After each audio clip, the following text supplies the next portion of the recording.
Friends, இன்றைக்கி நம்ம என்ன பார்க்க போகிறோன்னா ஒரு கஷாயம் தான். குழந்தைங்களுக்கு சளி இருமல் இருந்தால் இந்த மாதிரி செஞ்சு கொடுக்கலாம். வாங்க இப்போ எப்படி செய்யலான்னு பார்க்கலாம். ஒரு பாத்திரத்தை சூடு பண்ணி கொஞ்சமாக ஓமத்தை இந்த மாதிரி போட்டு நல்லா வறுத்துக்கிடணும். லைட்டாக கருகிராமல். இப்போ அதில் நான் 1 டம்ளர் தண்ணி ஊற்றுறேன். ஃபுல் கிளாஸ் ஊற்றுறேன். இப்போ இதோட கொஞ்சமாக ஒரு 7-8 பல் மிளகு, கொஞ்சமாக சுக்கு, ஒரு 5-6 பல் பூண்டு, கொஞ்சமாக துளசி, 2 வெத்தலை. இப்போ இந்த வெத்தலையை நல்லா கிள்ளி போட்டு இது எல்லாத்தையுமா சேர்த்து நம்ம இந்த கொதிக்கிற தண்ணியில் போட்டுடலாம். இப்போ இது நல்லா கொதித்து வரணும். 1 கிளாஸ் தண்ணி பாதியாக நல்லா வற்றி வரணும். இப்போ பாருங்கள், நல்லா வற்றிருச்சு. இப்போ நம்ம ஒரு கிளாஸில் ஃபில்டர் பண்ணிடலாம்.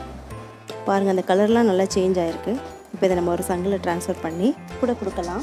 ஆனால் நான் இதில் கொஞ்சமாக தேன் கலக்கிறேன். இப்போ நம்ம இதை குழந்தைங்களுக்கு கொடுக்கலாம். சளி இருமலெல்லாம் சரியாயிரும். இந்த வீடியோ உங்களுக்கு பிடிச்சிருந்தா லைக் பண்ணுங்கள், ஷேர் பண்ணுங்கள், கமெண்ட் பண்ணுங்கள். தேங்க்யூ ஃபார் வாட்சிங்.